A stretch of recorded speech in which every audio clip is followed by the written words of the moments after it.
que son los músculos que van a dar el funcionamiento voluntario para los movimientos del globo ocular. El globo ocular, las fascias especializadas y tejido celular subcutáneo. Vamos a continuar.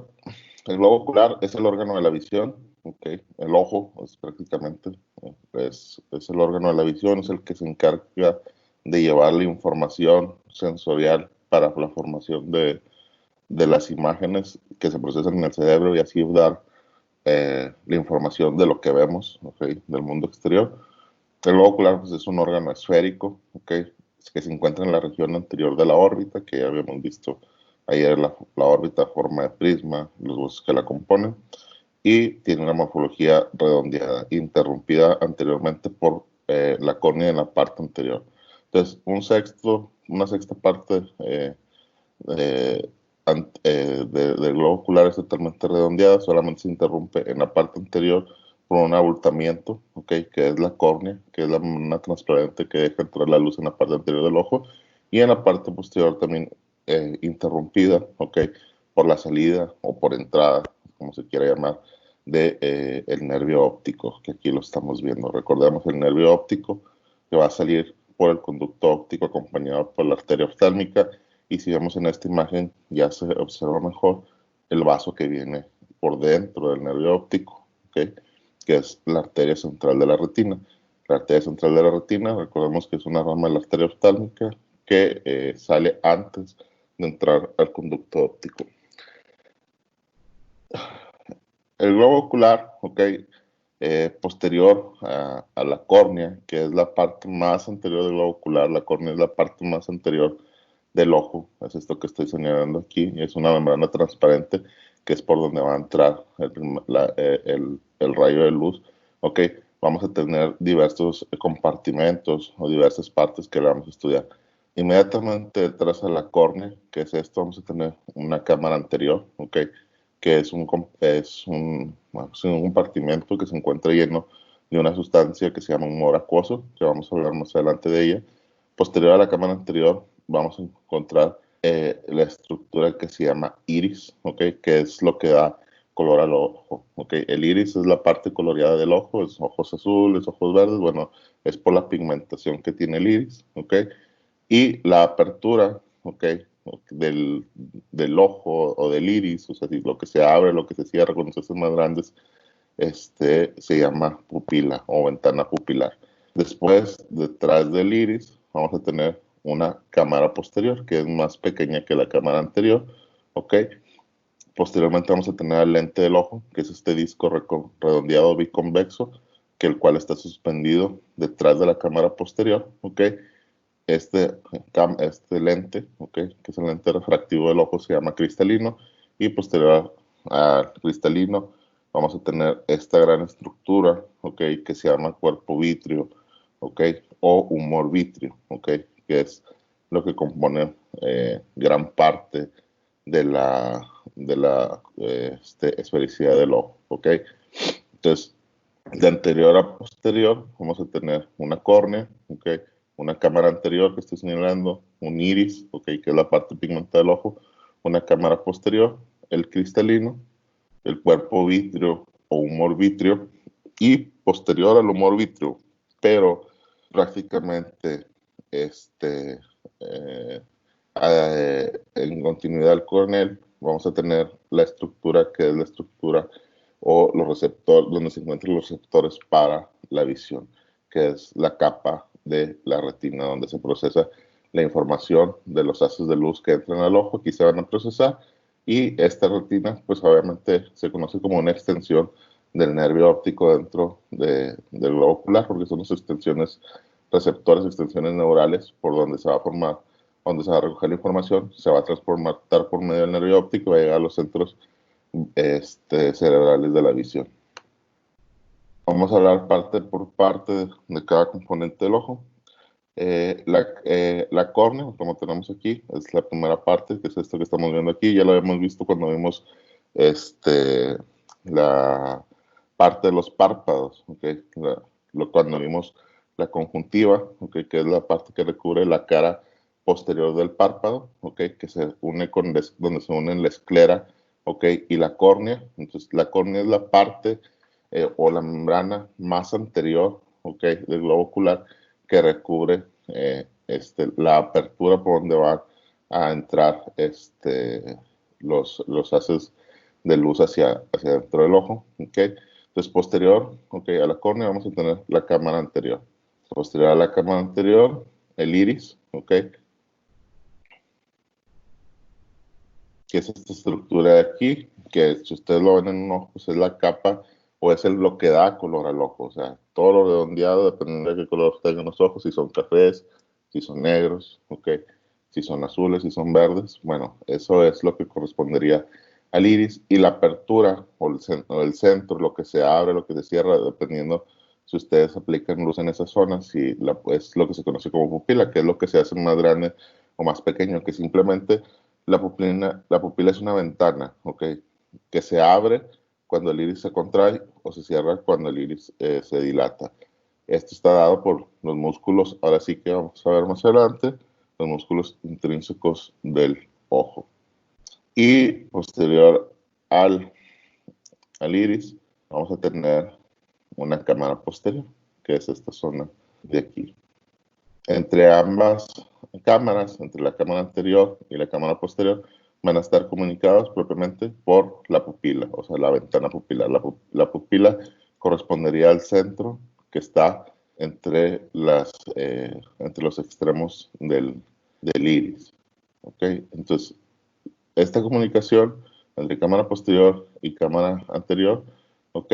Es por donde va a circular el humor acuoso, ¿ok? Entre cámara posterior y cámara anterior se comunican y hay una circulación de humor acuoso, como estamos viendo aquí. La cámara anterior y cámara posterior están ocupados por un humor acuoso, el cual se va a producir en los cuerpos ciliares, ¿ok? Ahorita vamos a hablar del cuerpo ciliar, ¿ok? Se va a producir en esta zona, en los procesos ciliares, ¿ok? En la cámara posterior y va a pasar hacia la cámara anterior por medio de la apertura pupilar, que aquí lo estamos viendo. Esto es cámara posterior, lo que estoy señalando, en la parte eh, más posterior de la cámara posterior, ¿ok? Vamos a tener el cuerpo ciliar. El cuerpo ciliar va a tener unas estructuras que se llaman proyecciones ciliares y a partir de aquí se va a ir produciendo el humor acuoso. Este va a circular en sentido anterior hacia la cámara anterior del ojo y se va a reabsorber, ¿okay? En unos conductos de drenaje o en unos conductos que se llaman senos venoso central o canal de Slane. Aquí, ¿okay? El humor acuoso va a estar en constante cambio, ¿okay? Que a diferencia de ahorita que vamos el humor vitreo siempre es constante, no se produce y no se reabsorbe. ¿Alguna duda hasta aquí?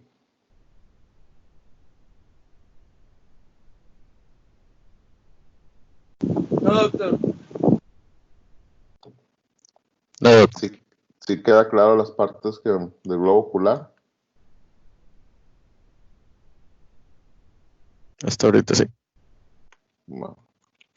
Entonces pasamos al cristalino. Okay. El cristalino es lo que conocemos como la lente, o que es la parte refractiva del ojo. Es lo que va a sufrir una acomodación, ¿ok? O sea, eso es lo que se va a acomodar para dar entrada al haz de luz. Este es el que sufre, el que sufre cambios para acomodar la visión cercana o visión cercana. El cristalino es esto que estoy señalando en la pantalla, es un disco, ¿ok? Que se describe como un disco biconvexo, ¿okay? Con dos panzas, ¿okay? Y pues separa la quinta parte del globo ocular, que en la parte posterior está formada principalmente por el humor vítreo, cuerpo vítreo, también se encuentra la retina, ¿okay? De la quinta parte anterior del globo ocular, que ya vimos que está la córnea, que es la membrana anterior, más anterior del polo anterior del globo ocular, la cámara anterior, el cuerpo ciliar, los cuerpos ciliares, la cámara posterior y el iris.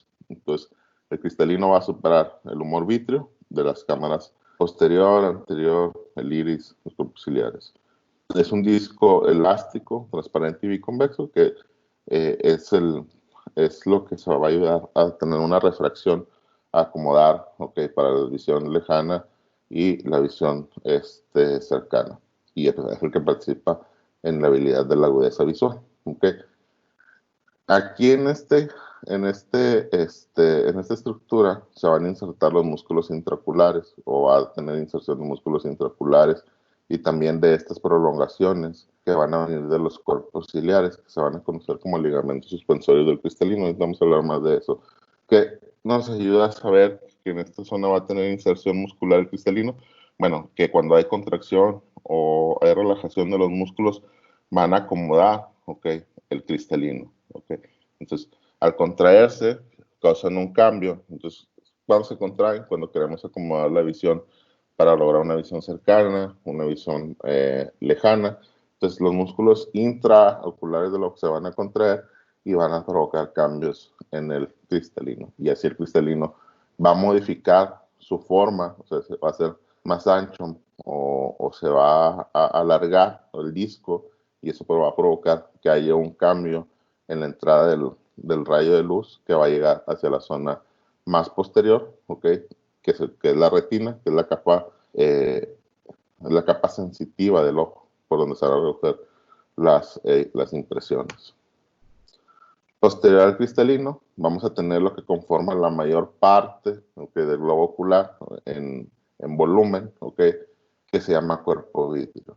El cuerpo vítreo, ¿okay?, es una sustancia gelatinosa, que también se conoce como humor vítreo, gelatinosa y transparente. Representa 4 de las quintas partes posteriores del globo ocular, ¿okay?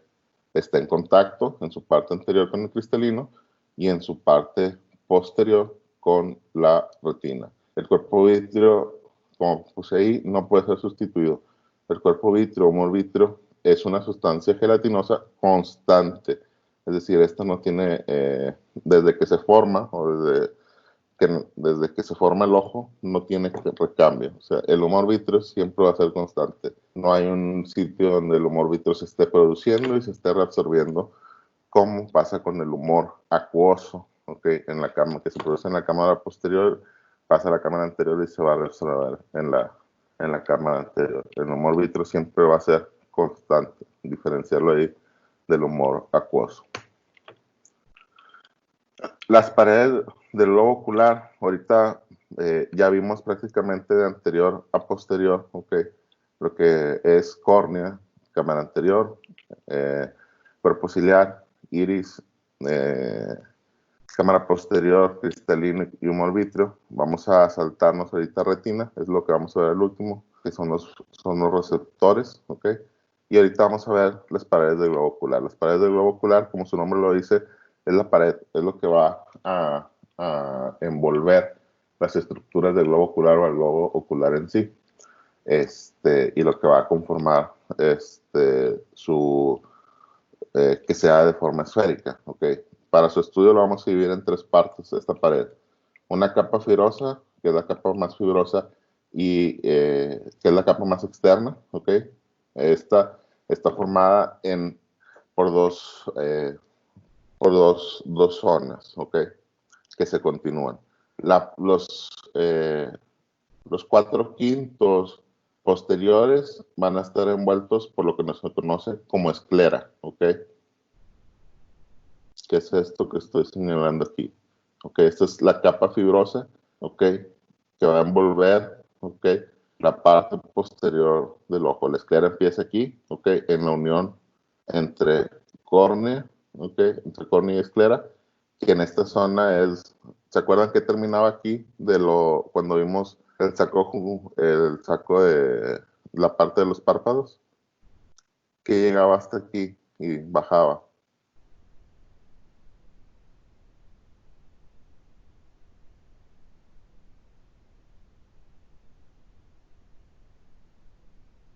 Cuando vimos los fornes conjuntivales. ¿Cuál es la capa del interior de la del párpado?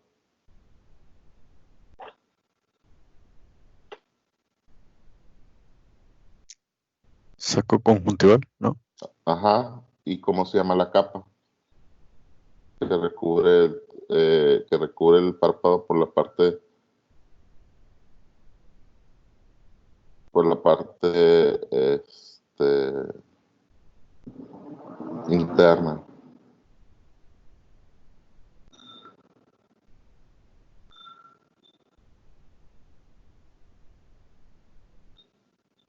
¿Cómo se llama esa capita? ¿La retina? Retina. No.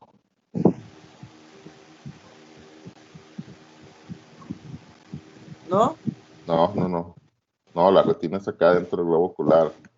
De esta capita, ¿cómo se llama esta capita?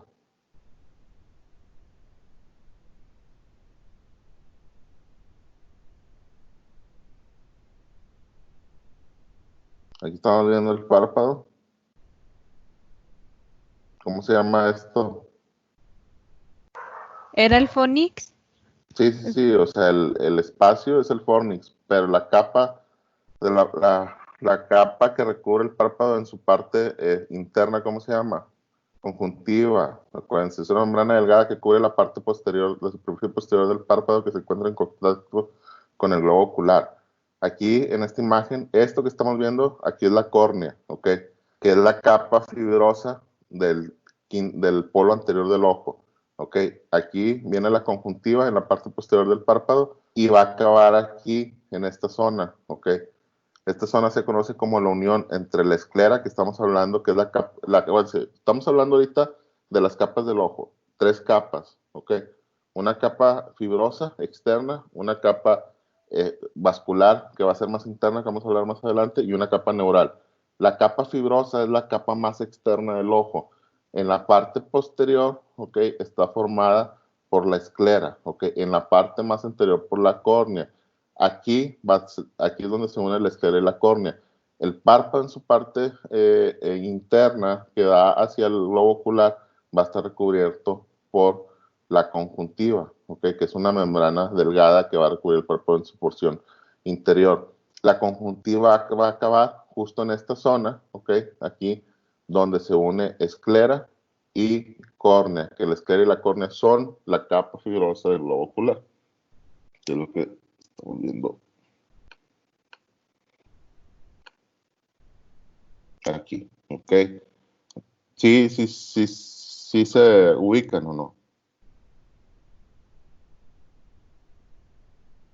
Sí. Sí, ya. Entonces, la capa más externa es la capa fibrosa o la capa dura del globo ocular, es la pared más externa del globo ocular, formada por la esclera, ¿ok? Que es esto rosita que estoy señalando aquí, que también va a envolver el nervio óptico y las meninges que lo acompañan, va a seguir hacia la parte, ¿ok? Más anterior y se va a unir a la córnea, que la córnea es la continuación de la esclera en la parte anterior, nada más que la córnea es transparente en la parte anterior, es la parte fibrosa de la esclera anterior, es la capa fibrosa del ojo, pero en su zona anterior. En esta zona donde se unen córnea, cuando se une esclera y córnea, aquí también se va a unir la conjuntiva del párpado. Bueno, después o más interno a la capa fibrosa, vamos a tener una capa vascular. La capa vascular, ¿ok? Es por donde se va a destruir el mayor número de vasos dentro del globo ocular. La capa vascular está formada en la parte posterior, ¿ok? Esta línea, ¿ok? Este recubrimiento azul que estamos viendo, ¿ok? Que está entre lo rosa, que es la esclera, y lo amarillo, que es la retina, que ahorita lo vamos a ver, ¿ok? Empieza acá, ¿ok? Alrededor del nervio óptico en la parte posterior, va a dirigirse hacia anterior y va a acabar en esta parte de aquí. Esta zona de aquí se llama cuerpo ciliar, que va a contener al músculo ciliar y en el iris, ¿ok?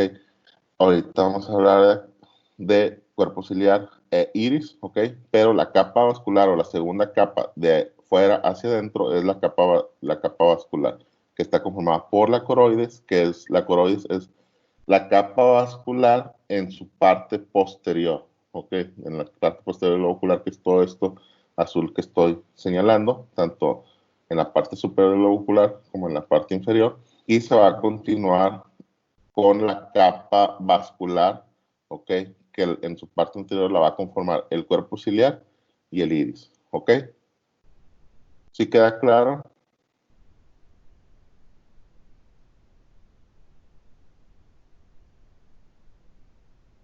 Sí, Bueno, y en la parte más interna de la pared del globo ocular vamos a tener dos estructuras, ¿ok? La retina óptica, que es todo lo que va a recoger la información, que es este amarillo, ¿ok? Que es una continuación del nervio óptico, que es acá en la parte posterior, va a recubrirse toda la parte posterior entre la coroides y el humor vítreo, va a estar recubierta por la capa neural de la retina. Y más anteriormente también va a haber un recubrimiento, pero esto se va a conocer como retina no óptica, que es lo más anterior de la parte de la retina. Esta zona, que se llama no óptica, solamente va a ser un recubrimiento para la porción de la coroides en la porción más anterior, para el cuerpo ciliar, pero esta parte de la retina se conoce como no óptica porque no va a tener receptores para la visión, ¿ok? Entonces, la parte de la retina que sí tiene receptores y que va a recoger la información se conoce como retina óptica, pero también esta retina óptica se va a continuar con otra parte, con una misma capa de retina que no tiene receptores y va a recubrir cuerpo ciliar e iris, y eso se va a conocer como retina no óptica, que es la parte más anterior de la porción de la retina. ¿Hasta aquí todo claro?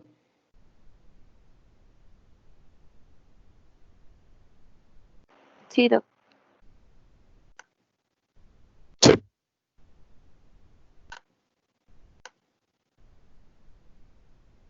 Bueno, en cuanto a la irrigación arterial de los globos oculares, acuérdense que habíamos visto el día de ayer, ¿ok? Que se da por ramas de la arteria oftálmica, que viene de la arteria carótida interna. La arteria oftálmica, acuérdense que entra en la órbita por medio del conducto óptico, a un lado del nervio óptico, ¿ok? Entonces, en su camino, cuando la arteria oftálmica se dirige hacia anterior, dando las diversas ramas, la rama lagrimal, la rama nasociliar, la rama subfrontal que va a dar la supraorbital y la supratroquial. Dentro de la rama nasociliar va a dar la rama arteria ciliar posterior larga, ¿ok? Y la misma arteria oftálmica va a dar pequeñas ramitas que son las arterias ciliares posteriores. Todas estas arterias van a penetrar el globo ocular, ¿ok? A través de la capa fibrosa, de la esclera, ¿ok? Que es lo que dijimos que es la parte más externa del globo ocular en su parte posterior. Van a penetrar esa zona y van a llegar a la codroides y se van a distribuir ahí, que es la zona vascular de la pared del globo ocular, ¿ok? Además, la irrigación de la retina, ¿ok? Está dada por la primera rama de la arteria oftálmica que sale antes de cruzar el conducto óptico y se va a introducir por dentro del nervio óptico, que es la arteria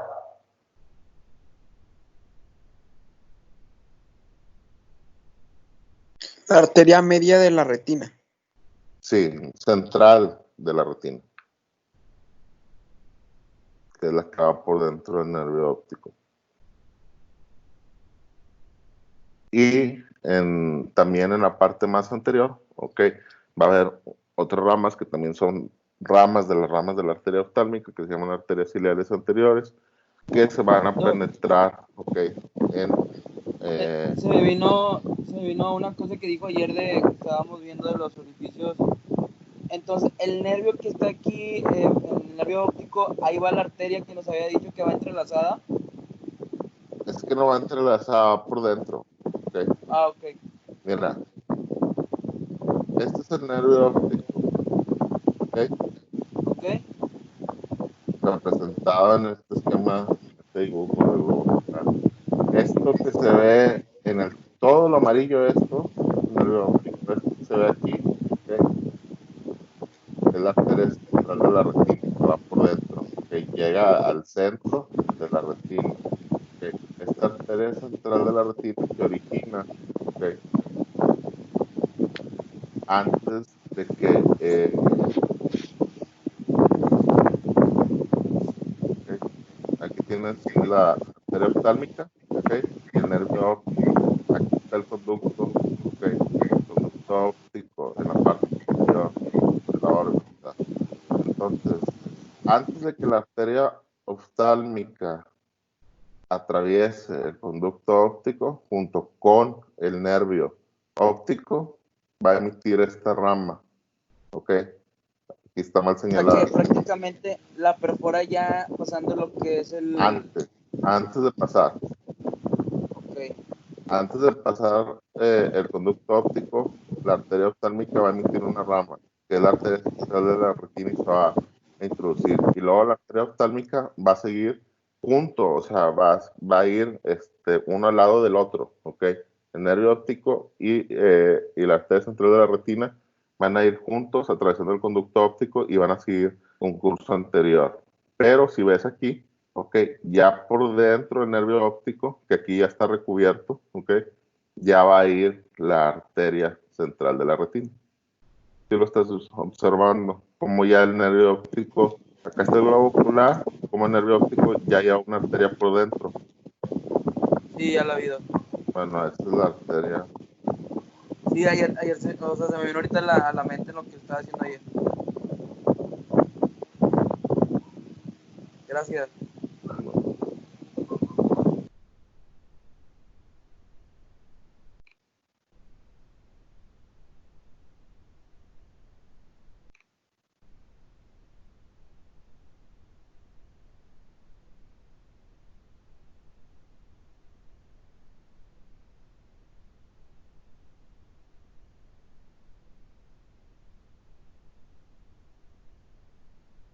Bueno, entonces vamos a tener que la arteria oftálmica va a dar todas las ramas que van a irrigar el globo ocular. Desde la arteria central de la retina, que es la que va por dentro del nervio óptico, las arterias ciliares posteriores cortas, que son las primeras ramitas que va a dar la arteria oftálmica para la irrigación del globo ocular, y posteriormente va a haber unas arterias ciliares largas para la porción posterior que van a penetrar la esclerosis y van a distribuir en la coroides, que es la capa vascular o la segunda capa de afuera hacia adentro, y va a haber aparte unas arterias ciliares anteriores, que son estas, que también van a penetrar la esclera y se van a distribuir en la parte vascular anterior, que correspondería al cuerpo ciliar y al iris, ¿ok? Y todo esto va a dar irrigación a estas estructuras del globo ocular.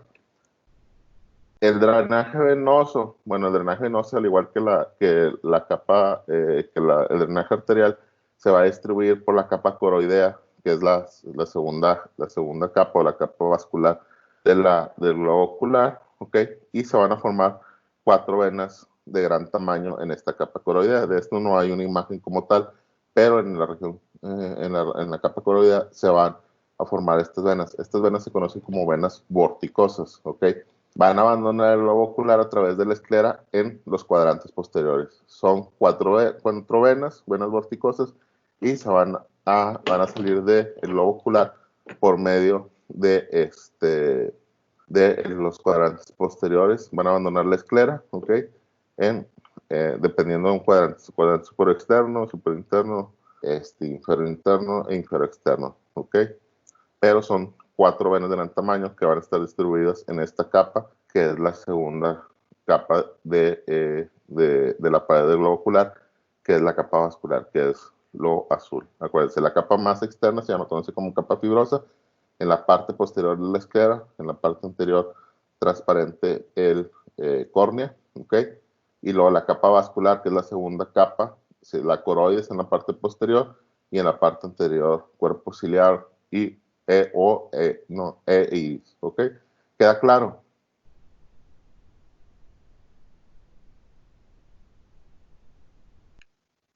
Sí, Doc.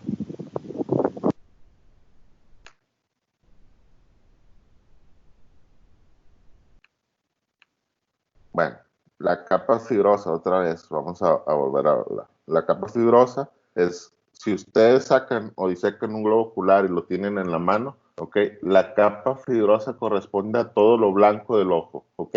Todo lo blanco del ojo es la capa fibrosa, ¿ok? En la parte posterior, en las 5/6 partes posteriores, todo lo blanco, o sea, todo lo blanco del ojo es lo que corresponde a la capa fibrosa, que es la esclera, ¿ok? Todo lo blanco del ojo. Ustedes tienen un globo ocular que lo han sacado, ¿ok? O sea, cuando lo disecan o cuando lo sacan, lo tienen a mano, todo lo blanco es la esclera, que es la capa fibrosa de las 5/6 partes posteriores del ojo. Entonces, todo lo blanco se conoce como esclera. Y lo que va a recubrir la parte o el polo anterior del ojo, ¿ok? Es transparente, ¿ok? No lo que da color a la parte anterior del ojo no es la capa fibrosa. La capa fibrosa de esa zona, de la zona anterior del ojo, o la zona coloreada del ojo, ¿ok? Es dada por el iris, ¿ok? Pero de la capa fibrosa en esa zona va a ser totalmente transparente y es lo que conocemos como córnea, ¿ok? Que es esta zona que está aquí. Entonces, la capa fibrosa del ojo es blanca en su parte, en sus quintas, sextas partes posteriores, y en su parte más anterior, lo que recubre la zona de entrada a la luz, ¿ok? Que es la parte coloreada del ojo, que la va a dar el iris, ¿ok? Está recubierta también por capa fibrosa, pero transparente, que es la córnea, ¿ok? Entonces, la capa fibrosa, que es la capa más externa del globo ocular, tiene dos componentes. La esclera, que si nosotros tenemos un ojo en la mano, es todo lo blanco que la compone. Y la zona que está donde está lo pigmentado del ojo, ¿ok? O sea, el color de los ojos, eso también tiene recubrimiento fibroso, que es la córnea, pero en esta zona la córnea es transparente. La capa fibrosa no le da pigmentación al ojo. La córnea, que es la capa fibrosa en su porción más anterior, es totalmente transparente. ¿Sí queda claro eso? Sí, sí, doctor. Sí. Bueno, la esclera, como ya lo mencioné, es la parte blanca del ojo de la porción posterior, quintas, sextas partes posteriores. La esclera es la parte fibrosa. Está formada por tejido conjuntivo denso y aquí la atraviesan los diversos vasos que habíamos visto, los vasos ciliares posteriores cortos, largos, los ciliares anteriores. También atravesada por el nervio óptico en su parte más posterior y lugar de inserción para los músculos que vimos ayer, los 6 músculos extrínsecos del ojo que vimos ayer. El elevador del párpado superior, como vimos, no se inserta en la zona del globo ocular, se va a insertar en el párpado, ¿ok? Pero esta zona de tejido conjuntivo denso, o capa fibrosa del ojo, va a servir de inserción para los músculos extrínsecos del ojo, que son los que van a provocar los movimientos de aducción, rotación interna, abducción, elevación y depresión del globo ocular, ¿ok? En la parte más anterior, la capa fibrosa, como les mencioné, es transparente, ¿ok? Es el polo anterior del ojo y se conoce como córnea, que es esta capa que estamos viendo aquí, que es totalmente transparente, que se va a continuar en su parte posterior por la cámara anterior. Es transparente porque el haz de luz, ¿ok? Todo lo que nosotros veamos, o sea, nuestra visión, es por medio de haces de luz, ¿ok? O sea, lo que vemos es luz, ¿ok? Ya después esa luz se procesa y es lo que forma la imagen como tal en el cerebro. Pero prácticamente nuestra visión se debe a haces de luz. Entonces, para que el haz de luz entre al lobo ocular, ¿ok? Y pase hacia la parte más posterior, que es donde van a estar los receptores para la visión, que es en la retina óptica, pues obviamente requiere que estas estructuras sean transparentes, ¿ok? Entonces, la parte más anterior de la capa fibrosa no puede ser blanca, no puede ser igual que la esclera, tejido conjuntivo denso con pigmentación blanca, porque no va a entrar el haz de luz. Entonces la córnea, ¿ok? Es transparente y va a dejar que entre el haz de luz. La capa vascular del globo ocular, ¿ok? Que es la capa por donde, después de atravesar la esclera, ¿ok? Que es la capa fibrosa del ojo, en su región posterior, los vasos se van a distribuir. Está conformada en su parte posterior por la coroides, que en este esquema es todo esto azul que vemos, que está entre la esclera y en la retina. Todo esto que vemos azul aquí es la coroides, que va a estar en la parte posterior del globo ocular. Esto es la porción vascular del globo ocular, la coroides en su porción posterior. Por aquí se van a distribuir los vasos que van a irrigar las estructuras del globo ocular Y por aquí también se van a formar las 4 venas que dijimos. ¿Cómo se llaman esas 4 venas? Lo acabamos de mencionar en la diapositiva pasada, en diapositivas pasadas. Venas vorticosas. Y esas venas van a abandonar el globo ocular en sus cuadrantes posteriores. La capa vascular, la coroides, se va a continuar en la porción más anterior con el cuerpo ciliar y con el iris. El cuerpo ciliar y el iris se consideran como parte de la capa vascular en su porción más anterior. La coroides, en su porción íntima o que es, como se pudiera decir, pegada a la retina, tiene vasos pequeñitos a la retina y a la esclera da vasos más grandes. Entonces, hay vasos, hay que diferenciarlo, o sea, esto es microscópicamente en esta zona de la retina los vasitos son más pequeños, pegados a la retina de la coroides, y pegados a la esclera son vasos más grandes. A la retina tiene una unión firme, o sea, se une firmemente la coroides a la retina, y a la esclera se une de una manera más laxa o más móvil. En la parte más anterior, la capa vascular es más especializada. En esta zona vamos a encontrar el cuerpo ciliar, que es esta zona de forma triangular, que se va a continuar con la coroides en la parte posterior. En la parte externa se va a continuar con la esclera, que es esta zona de aquí, y esta zona se va a conocer como cuerpo ciliar. Forma un anillo completo alrededor del ojo, es decir, totalmente redondeado en la parte anterior del ojo, y va a contener los músculos ciliares, que son estos que estamos viendo aquí, y los procesos ciliares, que son estas prolongaciones que salen del cuerpo ciliar, de la forma triangular de estos cuerpos ciliares que van hacia posterior e inferior, se van a conocer como procesos ciliares. El músculo ciliar es un músculo de conformación por músculo liso que se va a encontrar en el cuerpo ciliar. Necesitamos saber cuál es su función.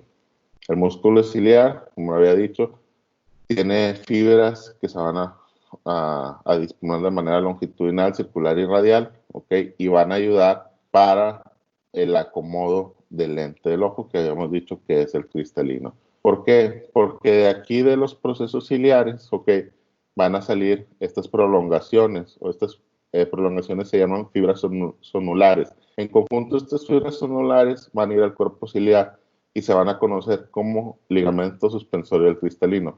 Entonces, si están o vienen de aquí, o que se dirigen del cuerpo ciliar hacia el cristalino, una contracción en el músculo ciliar va a provocar un cambio en el cristalino. Entonces, eso va a ayudar como al momento de contraerse o relajarse, al movimiento o al acomodo del cristalino. Cuando hay una contracción, se produce una disminución del tamaño del anillo del cuerpo ciliar y por tanto el cristalino se estira, y eso ayuda para el acomodo o la refracción de la luz.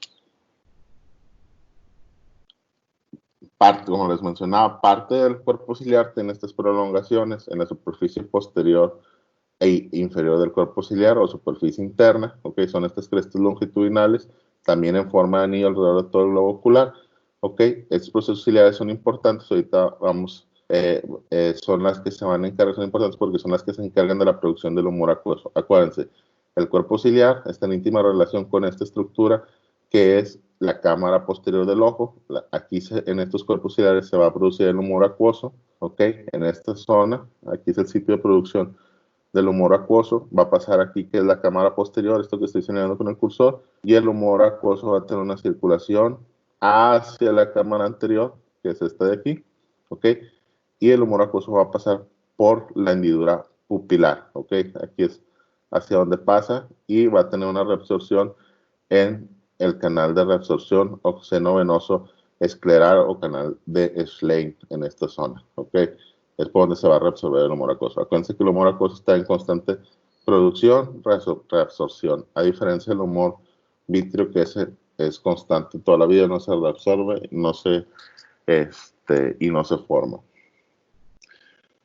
Aquí digamos que de los procesos ciliares van a salir estas fibras sonulares, que van a dirigirse hacia el cristalino y van a mantenerlo en una posición anatómica, es decir, que no se vaya ni hacia adelante ni hacia atrás.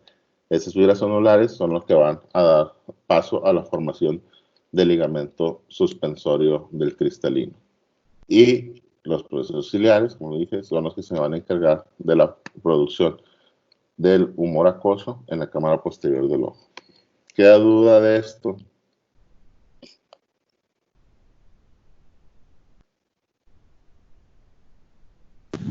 Por el momento no, doctor. Bueno, y aquí vemos, esta diapositiva es para la comprensión de la función entre cuerpo ciliar, ligamento suspensorio cristalino y cristalino. Cuando hay una contracción, aquí están viendo el cuerpo ciliar, es todo esto triangular.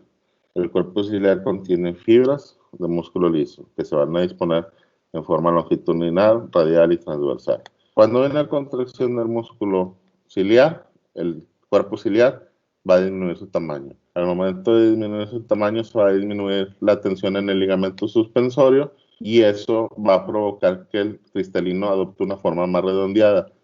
Al adoptar una forma más redondeada, ¿ok? El cristalino se va a acomodar para ayudar a una visión más cercana para cuando queramos ver de cerca, ¿ok? Entonces, cuando queremos ver de cerca, el músculo ciliar se va a contraer, va a disminuir el tamaño del cuerpo ciliar, los ligamentos se van a relajar y el cristalino va a adoptar una forma más redondeada y con eso se va a acomodar para que el haz de luz se distribuya en la retina. O sea, se va a contraer al momento de que reciba una luz, literal. Sí, o sea, aquí el proceso es, tú ves la luz, ok, tu proceso detecta que tú tienes que ver tienes que ver una visión cercana y ahí lo que va a controlar eso no eres tú, es el sistema nervioso autónomo, por eso son fibras de músculo liso. El sistema nervioso autónomo va a emitir las señales por el sistema nervioso simpático y parasimpático y van a ir al cuerpo ciliar y el cuerpo ciliar va a detectar, necesito ver de manera cercana y va a hacer su función. Y es de manera cercana lo que tiene que ver, pues obviamente se va a contraer el músculo lisociliar y con eso se disminuye el tamaño. Y ese es el proceso por el cual el cristalino se va a acomodar y ya el haz de luz se va a acomodar en la retina para que se detecte, para que el haz de luz vaya hacia la dice zona. un enfoque. Exactamente, por eso el cristalino es un lente, ¿ok? Es un lente refractivo. Es como un microscopio, cuando tienes un microscopio y lo acomodas para que se vea bien, o sea, para que se enfoque bien, así es el cristalino se enfoca, ¿ok? Es el lente, es una lupa, ¿ok? Que va a tener movimiento ayudado al cuerpo ciliar y a la contracción del cuerpo ciliar.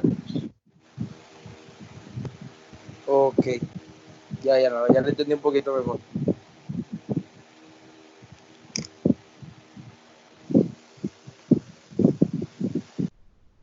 Gracias, Doc. Vale. Bueno, en cuanto al iris, que es la otra porción vascular, ¿okay? de la porción anterior del globo ocular, ¿ok? Acuérdense, otra vez volviendo a lo mismo, yo sé que es muy repetitivo, pero es porque lo tienen que ir relacionando. 3 capas del globo ocular, una capa externa fibrosa, que es la esclera en la parte posterior, la córnea en la parte anterior, una capa vascular, que es la coroides en la parte posterior y en la parte anterior formada por el músculo, por el cuerpo ciliar y el iris. Ok, ya vimos cuerpo ciliar, vamos a pasar al iris. El iris es la porción más anterior, ok, de la capa vascular. Acuérdense, la pigmentación del ojo, es decir, si los ojos son azules, ok, verdes, negros o cafés o de otro color, está dada por la pigmentación que tiene esta estructura que se llama iris, ok. El iris es un anillo de forma redondeada, así como está su ojo, ok, toda la pigmentación azul, roja que tienen, ese corresponde al iris. La parte central negra del iris, de esa zona, o sea, el centro de lo coloreado, okay, que ahí lo ven de color oscuro cuando ustedes se ven a un espejo, okay, es la abertura central, que es la pupila. Entonces, lo coloreado del ojo, okay, lo que da color al ojo es el iris. Y la apertura o el centro de ese anillo es la pupila. que la pupila es lo que se abre, lo que se cierra, pero en sí lo que se está contrayendo, se está relajando, es el iris. Cuando el iris se contrae, obviamente la pupila se abre, ¿ok? No, se cierra. Al relajarse, ¿ok? Se dilata la pupila. Ahora, ¿cómo el iris se relaja y cómo se contrae?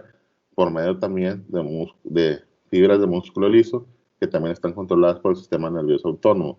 Por eso, al aplicar un rayo de luz, obviamente el sistema nervioso autónomo, ¿ok? El cerebro procesa y manda señales a través del sistema nervioso autónomo que van a llegar, ¿ok? De nuevo al iris y va a decir, me están aplicando una luz, ciérrate, para que ese haz de luz, ¿ok? No entre por completo a la retina, para que pueda haber una acomodación. Entonces, el iris aquí también vemos en esta imagen, tiene esto rojito, ¿ok? Que son el músculo esfínter de la pupila, ¿okay? Que son fibras de músculo lísico. Acuérdense, los músculos externos son extrínsecos, los intrínsecos son de músculo liso. Son fibras que se disponen de manera circular y van a influir en el tamaño pupilar. Es decir, en la contracción del iris, la pupila se va a abrir y se va a cerrar, ¿ok? Al momento que el esfínter de la pupila se contrae, va a disminuir el tamaño pupilar. Es decir, la pupila se va a hacer más chiquita, ¿ok? Al momento vamos a tener otro músculo que se llama dilatador de la pupila, que sus fibras son de manera radial, ¿ok? Que es este de aquí. Este que estamos viendo aquí, que se ve como esfínter de la pupila, ese músculo esfínter de la pupila, estos son circulares, es decir, tienen forma de círculo alrededor del ojo. Y el dilatador de la pupila es un músculo que es radial, que empieza en la periferia y va hacia el centro. Empieza en el centro y va hacia la periferia. Al contraerse, es decir, cuando no hay un rayo de luz o cuando queremos ver de manera lejana, ¿ok? Va a aumentar el tamaño de la pupila para que entre más luz al ojo y así poder enfocar mejor la visión. Entonces, el enfoque o el lente del ojo es el cristalino, es el proceso refractario, lo que va a hacer la acomodación. Pero para que el haz de luz entre, el iris es el que le va a ayudar. El iris es el que va a marcar cuánta luz entra al ojo y para que se acomode, para que pase a través del cristalino y llegue a la retina. Si queda claro, estos tres componentes son importantes para la formación de la imagen para la percepción de la imagen en la retina y que luego se forme la imagen en el cerebro. Si queda claro estas partes. Sí.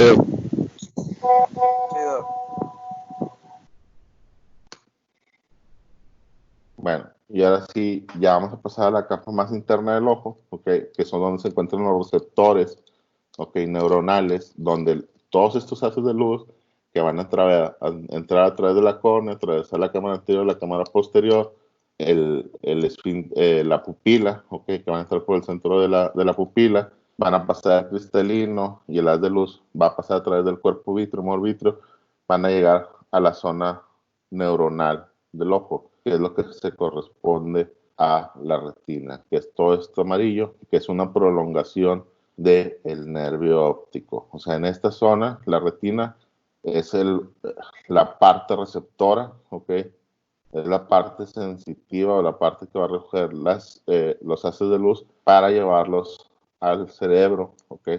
Y ahí procesar la imagen. O sea, lo que nosotros vemos es luz, son luces. Y esas luces, ¿ok? Ya en el cerebro se van a procesar. Pero nosotros lo único que vemos son haces de luces. Y en el cerebro es donde se van a procesar ya lo que conocemos propiamente como las imágenes que vemos durante la visión.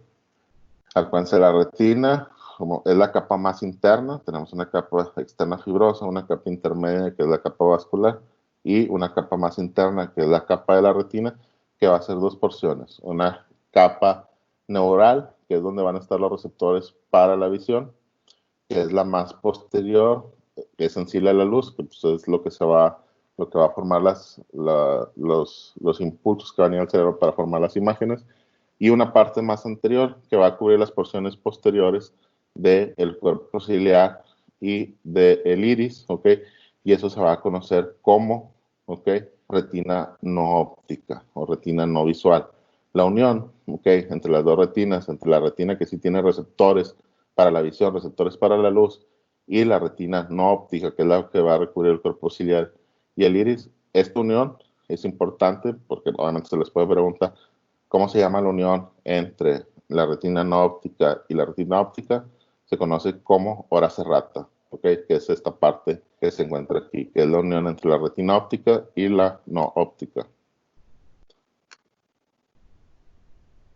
Okay. La porción óptica de la retina va a tener dos capas, ¿ok? Una capa pigmentada, ¿ok? O capa externa, es decir, que está más externa hacia la parte de afuera del ojo, ¿ok? Entonces, ¿qué hay externo a la retina? La coroides. Entonces, la capa pigmentada de la retina va a estar en unión con la coroides, ¿ok? Acuérdense que la coroides en la parte de la retina tiene se va a unir de manera laxa, es decir, móvil. Entonces, y en esta zona va a haber numerosos vasos pequeños, ¿ok? En esta zona la coroides tiene vasos pequeños en unión a la capa pigmentada de la retina. Y la capa neural, ahora sí, donde van a estar los componentes neurales, ¿ok? Se conoce como capa interna y es donde van a estar los órganos receptores de la visión, ¿ok? Que son los bastones y son los conos, ¿ok? Ahora, la zona posterior, ¿ok? De la retina o de la porción óptica de la retina se conoce como papila óptica. Esta imagen que vemos aquí abajo, ¿ok? Es lo que correspondería, vean con mi cursor lo que estoy señalando, ¿ok? Esta es la papila óptica, ¿ok? Corresponde en la imagen del corte sagital o corte del ojo por el medio, ¿ok? Partido en dos, a esta zona que estoy señalando aquí, que es el sitio de entrada por donde el nervio óptico va a llegar al globo ocular y posteriormente se va a distribuir en toda la retina. Esta imagen es cuando se revisa el fondo de ojo, ¿ok? Entonces, la papila óptica, descrito así como se puede preguntar, es la región por donde el nervio óptico entra o abandona la retina, como lo quieran ver. O sea, que llega a la retina o que se va de la retina, dependiendo cómo lo describamos. Pero es esa zona. Esta zona se conoce como mancha ciega de la retina, porque acuérdense que en la región posterior vimos que es la parte óptica de esa zona. Pero en esta zona, por ser el sitio de entrada del nervio óptico, no hay receptores sensitivos a la luz. No hay conos y no hay bastones, ¿ok? Los bastones son los receptores y los conos también son receptores a la luz, ¿ok? Entonces, esta zona está desprovista y es lo que se conoce como mancha ciega de la retina. Y esto es lo que se ve en el examen del fondo de ojo y lo que se valora en los pacientes diabéticos. Los pacientes diabéticos tienen múltiples enfermedades como la retinopatía diabética, ¿ok? Que va a provocar cambios en la vascularidad de la retina y eso contribuye o es una de las causas de ceguera en diabéticos, ¿ok?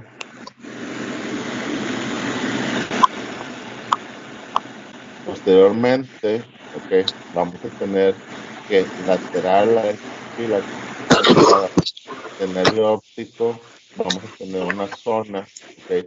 Más oscura, ¿ok? Que es lateral a la fobia, a la papila óptica. Esta zona más oscura se conoce como mácula y tiene un centro, ¿ok? Que tiene como una depresión. Esta zona se conoce como fobia central. Esta zona, ¿ok? Que describimos en el fondo de ojo, es la zona de mayor agudeza visual. ¿Por qué? Porque hay menor cantidad de bastones, que los bastones son aquellos que son los receptores para la oscuridad, o sea que captan menos cantidad de luz y mayor cantidad de conos que son los receptores. Eso lo van a ver en fisiología, que capta cada cosa, pero nada más que sepan, o que para fines de la materia de anatomía, que en la mácula del fondo de ojo, en la retina, va a haber una zona que se llama mácula, que es la zona de mayor agudeza visual. y que en la papila óptica, que es la región por donde entra o sale el nervio óptico, no va a haber receptores. Eso es lo que se tienen que aprender de aquí. Bueno, ¿hasta aquí alguna duda?